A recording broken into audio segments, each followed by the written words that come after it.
Cette vidéo a été publiée par Maryse Varou le 9 juillet 2023.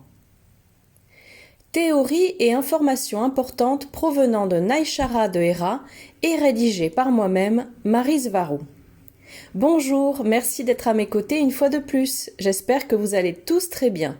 Je suis Maryse Varou. Aujourd'hui, dans cette vidéo, je ne pourrai pas dire directement les choses à cause de la censure.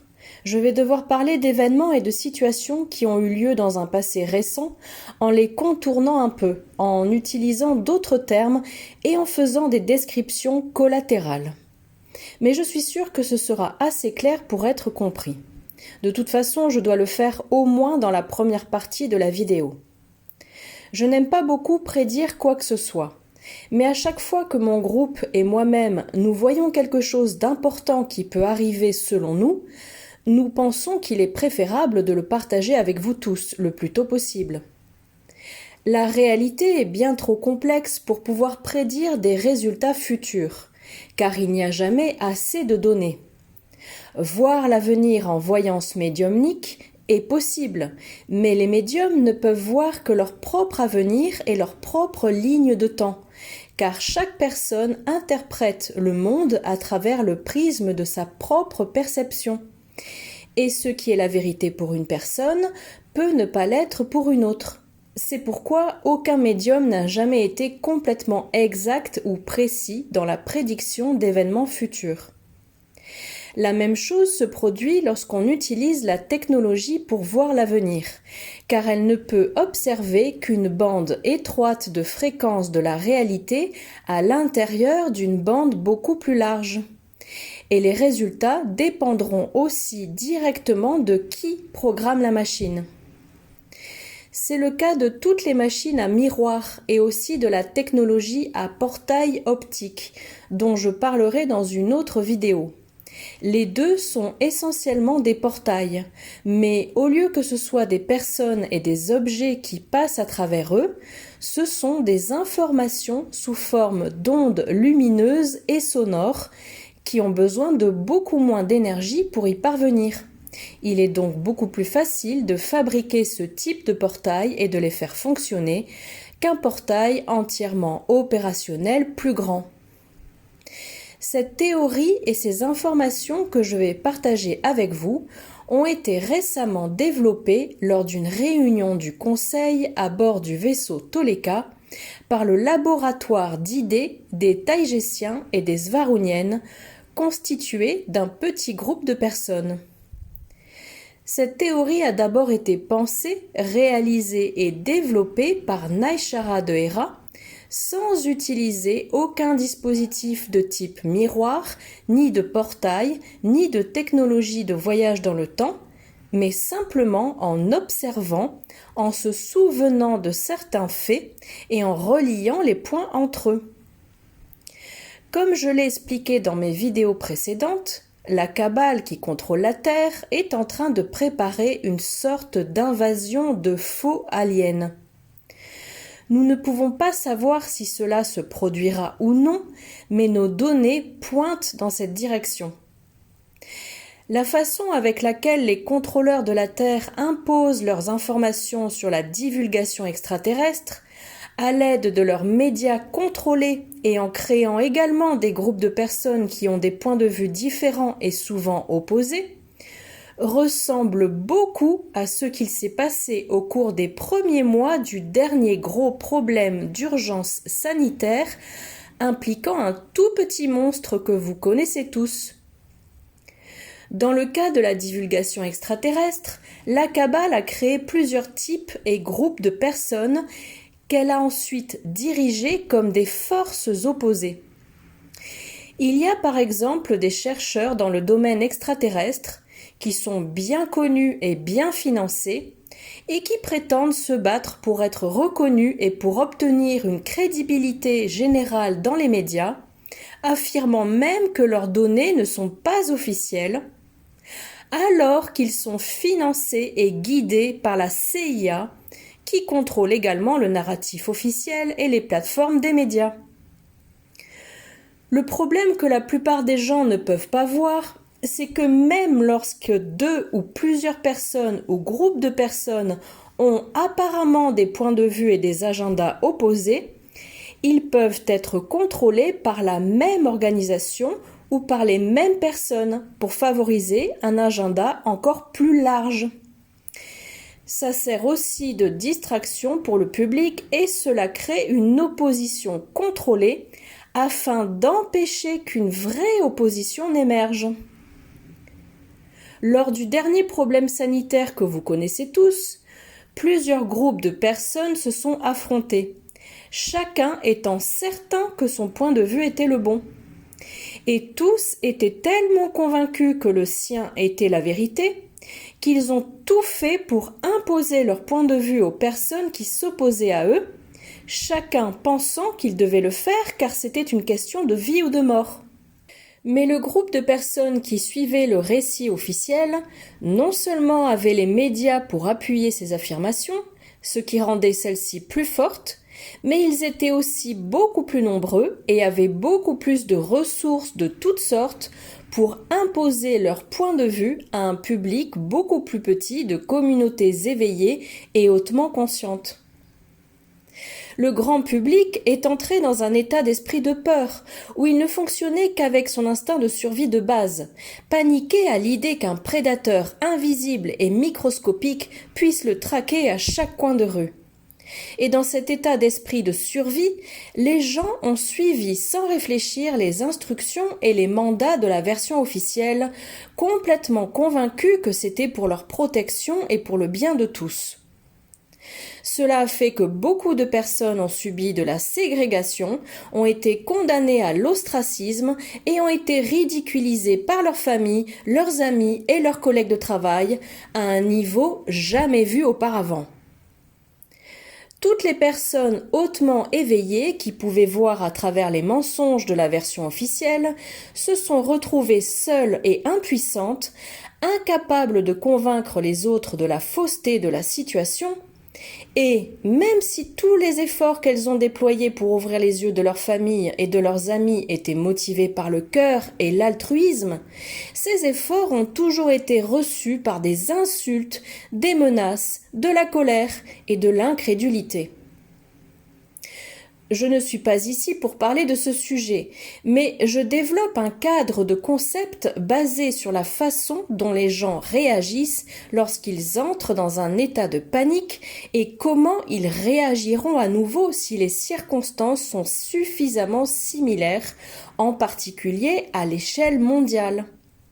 J'ai besoin que les lecteurs et auditeurs se souviennent de la façon dont les gens ont réagi lors de cette dernière situation de crise sanitaire et surtout je veux qu'ils se souviennent à quel point la minorité éveillée a été maltraitée à ce moment-là. Rappelez-vous comment, dans de nombreux cas, ces personnes ont été constamment attaquées et parfois même lynchées, simplement parce qu'elles ne voulaient pas obéir à la version officielle irrationnelle. Et elles ne voulaient pas obéir parce qu'elles savaient qu'en réalité, le danger se trouvait dans le supposé remède, et non dans un petit monstre flottant dans les airs. Ainsi, la minorité éveillée était également sous une pression énorme et dans un état de survie pure, car elle aussi sentait que son intégrité physique était attaquée par l'imposition de ce remède. Avec cette situation, deux groupes de personnes ont été placés l'un contre l'autre, aucun des deux n'étant en mesure de se conformer aux exigences de l'autre.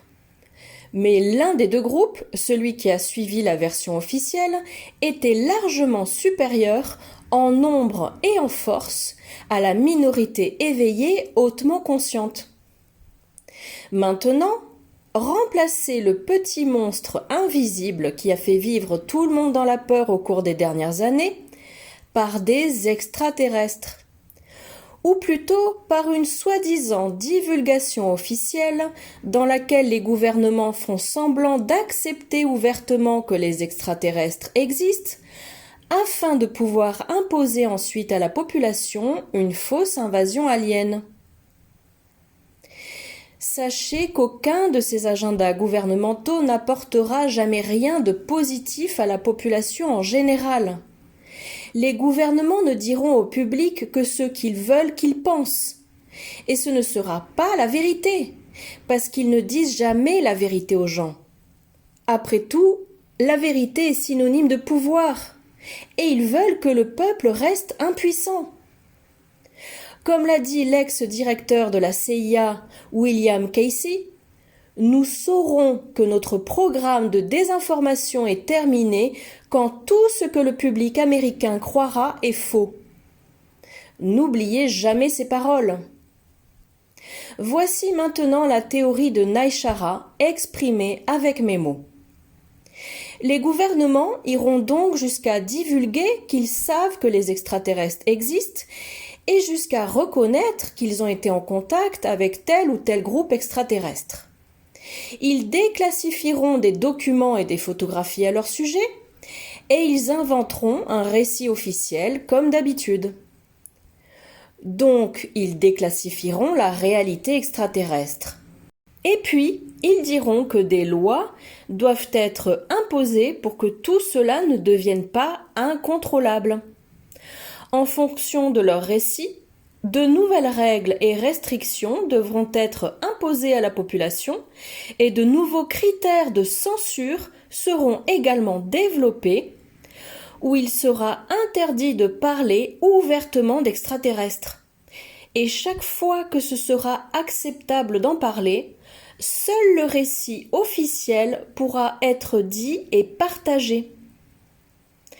Ils diront ou pourront dire que ces restrictions sont destinées à protéger le public, parce qu'il y a trop de théories dangereuses sur les extraterrestres qui circulent sur le web et dans les médias, et qu'une censure doit être imposée, soi-disant pour protéger également les intérêts de ces extraterrestres, parce que les visiteurs de la planète Terre doivent être les bienvenus.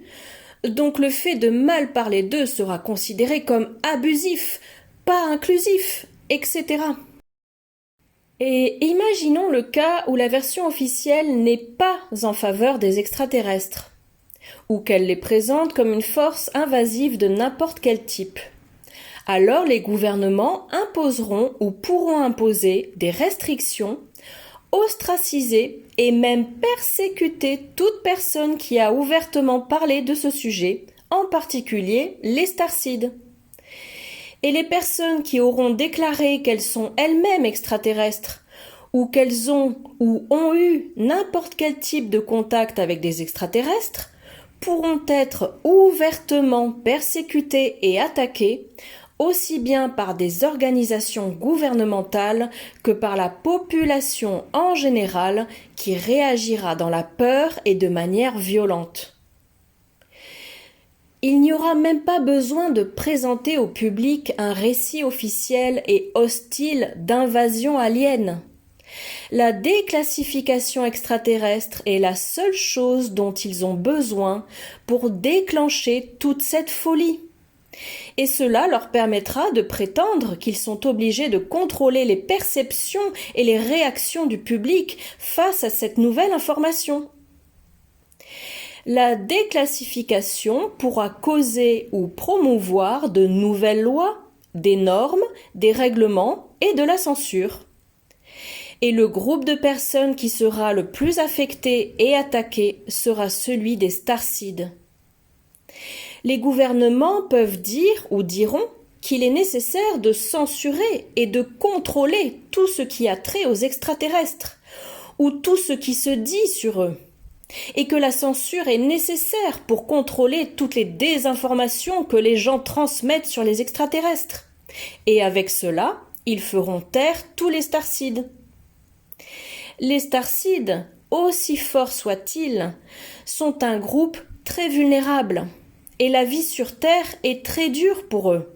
Donc la dernière chose dont ils ont besoin est d'être ouvertement persécutés dans une sorte de chasse aux sorcières, simplement parce qu'ils ont dit qu'ils étaient des graines d'étoiles, donc des non-humains. La tension, le stress émotionnel et mental et le poids auquel les starseeds sont soumis sont déjà très forts. et d'autres attaques organisées pourraient finalement provoquer l'effondrement de beaucoup, sinon de la majorité d'entre eux. Avec cela, la Kabbale et ses gouvernements pourraient être en mesure de neutraliser les Starcides et toute l'influence qu'ont ces derniers sur la population générale qu'ils veulent contrôler. La fausse invasion alien, ou simplement la divulgation de la réalité extraterrestre, peut être un moyen de se débarrasser des Starcides et de l'interférence que ces derniers causent à la Kabbale. La population en général pourrait même finir par s'organiser contre les Starcides, dans une autre réaction de peur irrationnelle et insensée, comme celle que nous avons récemment vue à cause du petit monstre invisible. Les Starcides sont de grands créateurs de réalité, et je ne doute pas qu'ils puissent eux-mêmes désactiver tout cela et empêcher que ça se produise. Un seul Starcide influence et peut même guider de grands groupes de personnes. Et sans avoir besoin de prononcer un seul mot, il peut changer et orienter positivement la ligne de temps collective. Et c'est précisément l'une des raisons pour lesquelles ils se sont incarnés sur Terre. Les Starcides sont puissants, mais le problème est que les gouvernements savent aussi qu'ils le sont. Ils le savent et ils ne reculeront devant rien pour contrôler ou même éradiquer les Starcides, car ce sont eux qui travaillent le plus puissamment et ouvertement contre les intentions et les plans de la Kabbale. Les Starcides sont une puissante force d'opposition contre la Kabbale. Ne sous-estimez jamais cela. Tout comme vous ne devez jamais sous-estimer la Kabbale et ce dont elle est capable afin de parvenir à ses fins avec ses agendas diaboliques.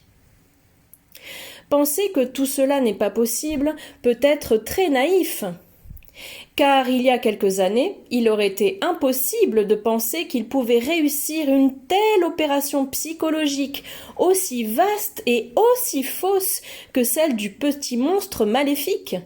Et pourtant, le grand public a tout simplement gobé à fond tous ces mensonges. Comme Naishara nous l'a expliqué ici, en utilisant la série de films X-Men, où les mutants sont persécutés à cause de leur pouvoir, les Starcides peuvent être également persécutés à cause de leur pouvoir, tels que le fait d'être très éveillés et conscients, leur télépathie, leur pouvoir de manifestation, leur clairvoyance, leur empathie, leur grande connexion à la source et leur capacité à guider la population générale parmi plein d'autres pouvoirs. Les Starcides ont des super pouvoirs très réels. Cela ne s'est pas encore produit, mais nous voyons que ce scénario ou des variantes de celui-ci sont une véritable possibilité future. Mais plus il y aura de gens qui connaîtront cette théorie, moins elle deviendra probable, car cela désactivera les plans de la Kabbale. Nous devons anticiper leurs mouvements, et si suffisamment de personnes sont conscientes de cette possibilité, le plus probable est que cela ne se produira pas du tout. De ce fait, partagez cela avec vos amis Starcides, et ne permettons pas que cela se produise. N'oubliez pas que vous êtes les seuls véritables créateurs de votre réalité personnelle et collective. S'il vous plaît, chers Starcides, soyez forts et surtout faites preuve de sagesse. Merci d'avoir regardé ma vidéo, d'avoir liké et de vous être abonné pour obtenir plus d'informations. J'apprécie beaucoup. Avec beaucoup d'affection, votre amie Maryse Varou.